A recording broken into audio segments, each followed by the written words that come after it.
வாழ்த்துக்கள். நீங்கள் முதலமைச்சர் கையால் ஒரு மிகச்சிறந்த கவுன்சிலருங்கிற பேர் வாங்கியிருக்கிறீங்க. அது என்ன, அதோட ரகசியம் என்ன? அது இப்போ நடுத்தூரில் உட்காந்து டீ குடிக்கிறீங்க வேறு. இது வந்து தலைவர் மேலே காட்டுற அக்கறை, தலைவர் எம்மை வச்சுற பற்று இருந்தாலும் தலைவர் அழகு பார்க்க நன்றி உள்ள நாயா வாழ வரைக்கும் வாழணும், சாவர வரைக்கும் வாழணும். அது என்னுடைய கடமை. காலையில் 4 மணிக்கு பார்க்குறேன், அரக்கா சட்டை போட்டு ஊர் சுற்றுறீங்க, நடந்து போகிறீங்க, சைக்கிளில் போகிறீங்க. பாருங்க, அவர் ஒரு பெரிய மனிதர் அங்கேருந்து வர்றாரு, உங்களை வந்து சந்திக்கிறாரு. இந்த பாருங்க, அவரோட கோரிக்கையை ரோட்டில் உட்காந்து பேசுகிறாரு. உங்களுக்கும் ஒரு ஆஃபீஸே பந்தா எதுவுமே இல்லாமல்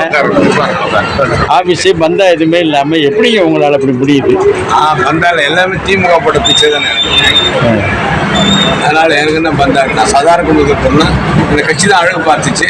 கட்சி தான் நீங்கள் 300 பேர் மதிக்கிறோட கட்சி தான் உயர்த்தி விட்டுருது. அதான் என்னோட உயர்வு. எல்லா உயர்வும் கட்சி தான். தலைவர், தளபதி, மாவட்ட செயலாளர். காலையில் எத்தனை மணிக்கு எழுந்திருப்பீங்க? நான் 5 மணிக்கு எல்லாம் எழுந்துருவேன். உங்கள் வழக்கமான பணிகள் என்ன பண்ணுறீங்க? அழுத்துலேருந்து வாக்கிங், அதுக்கப்புறம் நடந்து என்னென்ன ஒரு தெருவாக போய் என்னென்ன குறைபாடு செக் பண்ணிக்குவேன். டூவில் சுற்றுவேன், அந்த குறைபாடு பார்த்துக்குவேன், அதிகாரிகிட்ட சொல்லுவேன். அதிகாரி அடுத்த செகண்டில் பண்ணி கொடுத்துருவாங்க. பொதுமக்கள் மத்தியில் நம்ம நம்பி சொன்னால் ஏழ்மை செய்வேன் நம்பிக்கை இருக்குது. அந்த அடிப்படையில் வேலை செஞ்சது. ஸோ இப்போ எல்லா பொதுமக்களுக்கும் இப்போ உங்கள்கிட்ட தொடர்பு கொண்டு வச்சு உங்கள் தொலைபேசி என்ன இதாக இருக்கா? உங்கள் பகுதியில் உள்ள தொகுதியில் மட்டும் சொல்லுங்கள். நம்பர் எல்லாருக்கும் சொல்லுங்கள், நம்பர் சொல்லுங்கள். 9501 9501 99999992.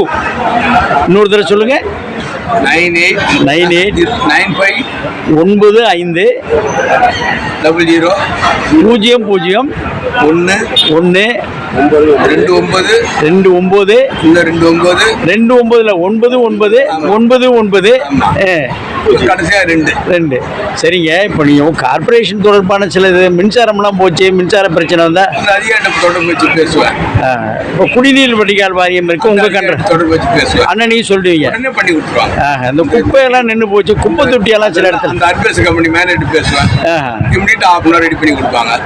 எனக்கு எந்த அதிகாரி பணியாறு சொல்லவே மாட்டேன். நான் எந்த அதிகாரி சொன்னாலும் அடுத்த செகண்ட் 1/2 hour 1 hour வேலை பண்ணி கொடுத்துருவாங்க. அதெல்லாம் நான் நல்லுறவும் நட்புறவும் வச்சிருக்கிறீங்க, அதிகாரிகள் கூட வச்சிருக்கிறீங்க. அதெல்லாம் எனக்கு ஆரம்ப 97 எனக்கு தளபதி கற்றுக் கொடுத்தேன். வாங்க. ஓ சரிங்க. அதாவது வீதியில் உட்காந்துட்டு டீ குடிக்கிறீங்க என்பது வந்து எல்லாருமே பார்த்துட்டு போகிறாங்க. பாருங்கள், எல்லாருமே உங்களை தான் பார்த்துட்டு போகிறாங்க. எல்லாரும் வந்து யாருப்பா அது கவுன்சிலர் உட்காந்துருக்கிறான்னு சொல்கிறாங்கல்ல. இந்த நம்பிக்கையும் நீங்கள் சொல்லிய கட்சி செய்வது என்பது ஒரு நிலைப்பாடு. உங்களுடைய தனிப்பட்ட எல்லாருக்கும் தான் கட்சி பண்ணுது, எல்லாரும் பண்ணுறது இல்லையே. அது நான் நன்றியோடு பண்ணணும்னு நினைக்கிறேன். நான் சாதாரண குடும்பம் இல்லை. நீங்கள் செய்யக்கூடிய அனைத்து விஷயங்களையும் வந்து கட்சிக்கு அர்ப்பணிக்கிறீங்க, தலைவருக்கு சமர்ப்பிக்கிறீங்க, உங்களுடைய நன்றியை தெரிவிக்கிறீங்க. சரி, பொதுமக்களுக்கு இந்த குப்பை கிடைக்குது, பிளாஸ்டிக் கிடைக்குது, கடைக்காரங்க இருக்கு, அவங்களுக்கு நீங்கள் என்ன சொல்கிறீங்க? உடனே சொன்னால் புகார் கொடுத்தா உடனே நடவடிக்கை எடுத்துவோம்.